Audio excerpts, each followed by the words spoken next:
Kenegaraan. Berdasarkan pasal 37 ayat 1 dan 2 Undang-Undang RI nomor 20 tahun 2003 tentang Sisdiknas dijelaskan bahwa belajar PPKN itu diwajibkan dari mulai jenjang SD sampai ke perguruan tinggi. Ini merupakan hal yang sangat sederhana dari upaya membela negara oleh masyarakat ya, yaitu belajar pendidikan kewarganegaraan gitu ya. Kenapa sih diwajibkan adanya pendidikan kewarganegaraan? Nah, kalian bisa baca yang ini di paragraf kedua, yaitu bisa memupuk patriotik atau rasa cinta terhadap tanah air, ada semangat kebangsaan, kesetiakawanan sosial, sadar akan sejarah dan sikap menghargai. Jadi itu ya. Hal yang paling sederhana yang bisa dilakukan kita, kalau misalkan kita tidak bisa menjadi TNI atau polisi, yaitu belajar PPKN di sekolah ya. Gitu. Kalau misalkan kita tidak belajar PPKN, status kita sebagai warga negara Indonesia patut dipertanyakan, gitu ya. Oke, kita ke slide kedua. Yang kedua ada pelatihan dasar kemiliteran. Nah, selain TNI, selain polisi, warga negara juga berhak mendapatkan pelatihan dasar kemiliteran. Pak, kita di sekolah apakah bisa mendapatkan pelatihan dasar kemiliteran? Bisa, yaitu dengan cara yang pertama ikut OSIS, ikut Paskibra, ikut Pramuka, ikut PMR yang memang ekstrakurikuler tersebut ada unsur kemiliteran seperti PBB gitu kan, ada unsur pelatihan fisik juga, pelatihan akademik juga gitu kan ya. Gitu ya. Untuk di sekolah bisa ikut, kalau di jenjang SMP, SD, SMA itu bisa ikut Paskibra, Pramuka, PMR ya. Dan kalau misalkan kalian nanti kuliah, wajib kuliah ya. Kuliah itu ada satu ekstrakurikuler, kalau di kuliah itu disebutnya itu UKM-nya, unit kegiatan mahasiswa, yang namanya itu MENWA atau Resimen Mahasiswa. Ketika kalian ikut ke organisasi ini, kalian bakal dilatih sebagaimana tentara gitu ya, tetapi dengan dasar-dasar yang memang tidak sekeras TNI. Nah, kalian ketika masuk ini atau ekstrakurikuler MENWA ini, kalian akan mendapatkan pelatihan kemiliteran. Seperti kalian itu mendaki gunung, PBB, pokoknya seperti tentara aja yang sedang dilatih itu ada di organisasi MENWA. Di kuliahan Bapak juga ada MENWA itu ya. Jadi setelah kalian lulus pendidikan, kalian bakal dikasih seragam, bakal dikasih topi baret seperti itu. Pokoknya keren ya. Nah itu. Keren. Terus yang ketiga, ada pengabdian sebagai TNI atau Polri ya. Nah, TNI dan Polri ini selain menjaga keamanan dan stabilitas kesejahteraan keamanan masyarakat, juga mengabdi sebagai tenaga kependidikan. Maksudnya tenaga pendidikan seperti ini. Ketika TNI itu disalurkan ke daerah perbatasan, TNI juga harus bisa yang namanya mengajar gitu ya. Karena TNI ini merupakan tenaga kependidikan gitu ya. Jadi kita kalau mau jadi TNI bukan modal badannya bagus, fisiknya bagus, tapi tidak, otak juga harus isi ya. Karena apa? TNI juga harus bisa menjadi guru, menjadi tenaga kependidikan. Kan kalau guru tenaga pendidik, kalau TNI sama Polri itu adalah tenaga kependidikan. Ketika polisi ya menegur orang yang memang melanggar dalam sebuah pelanggaran lalu lintas, dia tidak boleh menggunakan kekerasan fisik sampai bertengkar dengan si tersangka yang memang melanggar itu sampai marah-marah, tidak. Tapi polisi itu harus bisa menjelaskan secara bahwa dia itu memang bersalah dan bisa mengedukasi agar si pelanggar itu tidak melanggar lalu lintas tadi gitu ya. Itu yang namanya tenaga kependidikan. Juga polisi ini juga harus siap ya ketika diundang ke sekolah untuk memberikan motivasi, untuk memberikan sebuah bimbingan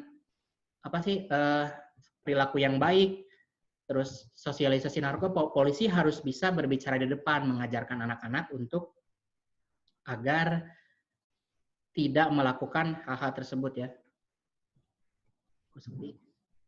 Kita lanjut ya. Kalau ada yang mau nanya di chat ya. 4, ada pengabdian sesuai dengan profesi. Ketika kita, Pak, misalkan aku mah tidak ikut kegiatan UKM atau ekstrakurikuler di sekolah yang berbau kemiliteran seperti Paskibra Pramuka, berarti setelah kalian keluar dari sekolah atau kuliah, kalian bisa melakukan pengabdian sesuai dengan profesi. Misalkan kita mempunyai pengusaha kopi seperti Irham ya.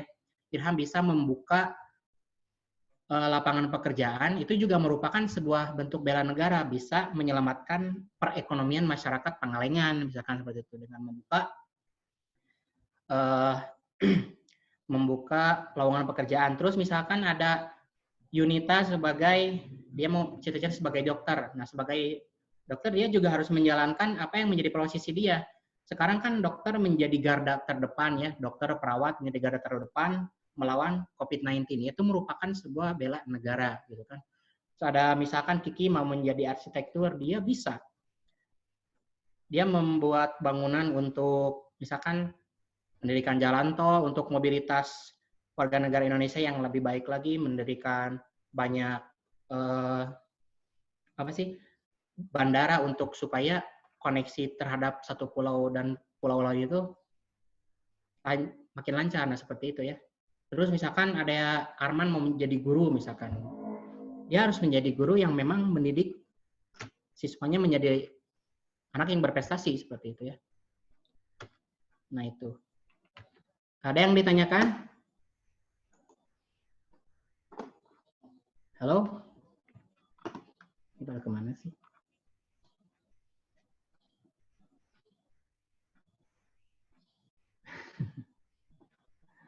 HP-ku panas banget. Oke.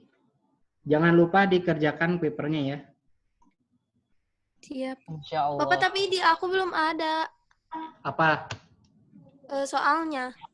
Yang bela negara. Yang bela negara aja, Pak, yang ada. Oh, yang itu belum ya? Siap. Nanti sama Bapak di-share ya. Jam 1 ya. Oke. Pak punya WA Bapak, Pak? Boleh. Boleh. Minta ke Bunda atau ke Pak Abdur ya. Oh iya. Mau nanya-nanya boleh. Oh, itu yang itu belum ada ya, yang upaya pembelaan negara oleh masyarakat belum ada di paper? Belum ada. Belum. Cuma bela negara. Siap. Yang bela negara udah pada dikerjain? Belum, Pak. Tuh kan. Gak tahu Bapak, ini gak ada loh, Pak. Negara, Pak. Berarti ngerjainnya sekalian ya, yang bela negara sama yang ini. Oh iya. Ya pembahasan cuma 5 soal. Ya. Oh iya, Pak. Begitulah mungkin kesimpulan materi kali ini bahwa upaya bela negara itu tidak hanya pertahanan dan keamanan negara ya, tidak dengan kemiliteran saja, tidak dengan TNI atau Polri, bahwa Undang-Undang Pasal 27 itu menyatakan bahwa semua warga negara Indonesia itu wajib bela negara ya, bela negaranya dengan cara belajar PPKN, dengan ikut ekstrakurikuler yang ada unsur kemiliterannya, bekerja sesuai dengan profesi, apalagi sampai membuka lapangan pekerjaan, itu lebih bagus ya untuk menyerap tenaga kerja dan menyelamatkan perekonomian Indonesia. Dan pengabdian sebagai TNI, misalkan ada yang bercita-cita dan salah satu dari kalian Arman, Irta mungkin ya, dan lain-lain yang mau menjadi TNI dan polisi, itu tidak modal tampang, tidak modal fisik, tidak modal badannya, tetapi otaknya juga harus berisi dan siap menjadi tenaga kependidikan ya, dan bisa mengajarkan ilmu yang bermanfaat kepada masyarakat. Itu ya. Itulah materi dari Bapak. Mohon maaf apabila ada kesalahan dan banyak ketidakjelasan. Boleh nanti kalau misalkan mau nanya-nanya boleh di WA ya, minta aja ke Bunda atau ke Pak Bu. Seperti itu. Wassalamualaikum warahmatullahi wabarakatuh. Waalaikumsalam. Warahmatullahi wabarakatuh.